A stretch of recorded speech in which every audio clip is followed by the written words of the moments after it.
and his response. No. It's his version. First of all, do you understand what perjury is? Yes, I understand perjury is a lie. I know what perjury means. Welcome to Not For Resale, and today's topic is a woman takes a man to court because of a failed date. What you just watched at the beginning is just the procession to the court. You've got the judge, you've got the woman at the bottom, and you've got the man who's taken to court on the far right. So let's listen to the article from the news and let's get into it after that. That courtroom up in Flint, it got heated. The woman you saw there said her date was so bad with the defendant, she decided to sue him for thousands of dollars and then thought it was a good idea to represent herself in courts. I feel for the defendant. I mean, you know, like I said, he should have swiped left. Too late now for Richard Jordan, who's being sued for $10,000 after he allegedly didn't show up for a date with Kashante Short back in 2020 in Flint. She says he caused emotional distress because the date fell on her late mom's birthday. Mr. Jordan, let me just ask you this. Are you planning to represent yourself on this? To be honest with you, sir, I thought this was just going to be thrown out. We had a date, one date, and nothing else after that. And now I'm being sued for $10,000. Okay, so just to sum it up, a guy takes a girl, or he asks a girl to a date. He doesn't turn up to the date, so she sues him for $10,000. If you look at the guy in the video, he's got his hand on his head. He's just thinking, how did it get to this point? Like, I thought you guys would have threw this out. But that's not how courts work. Courts will take in a complaint, look at it, and decide whether or not to proceed with it or dismiss it. That's how things usually work, to my knowledge.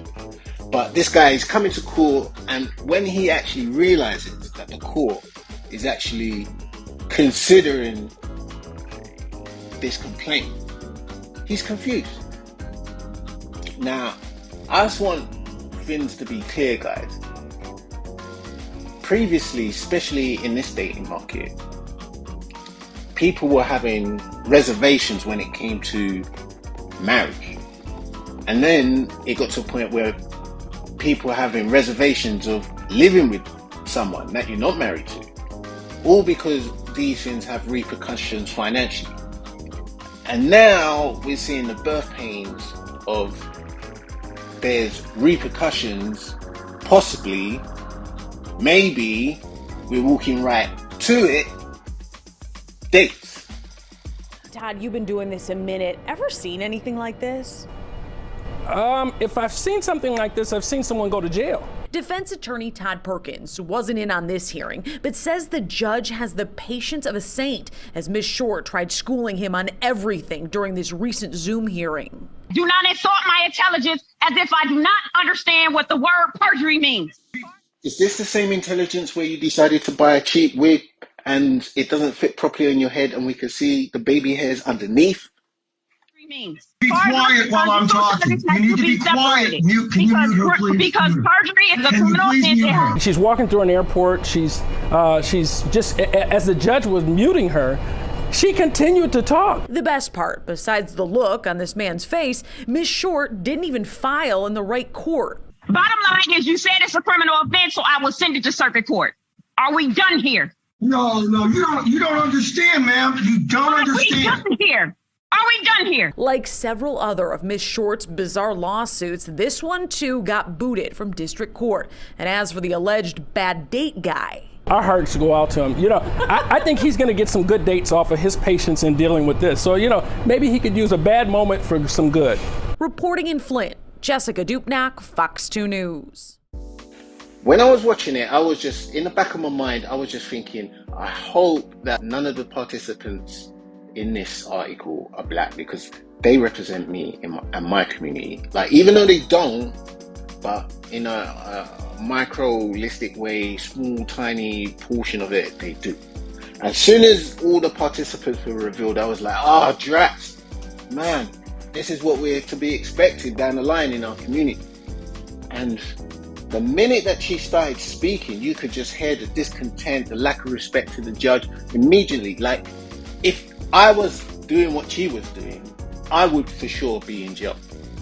But this is not to be talking about that aspect of things, because majority of people in our community, men and women, would not conduct themselves in that manner. I know that for certain, especially within a court proceedings.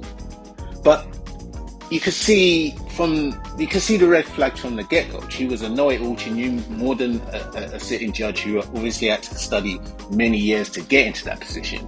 And he's explaining something to her, but she clearly knows more than him, so to speak, in her head.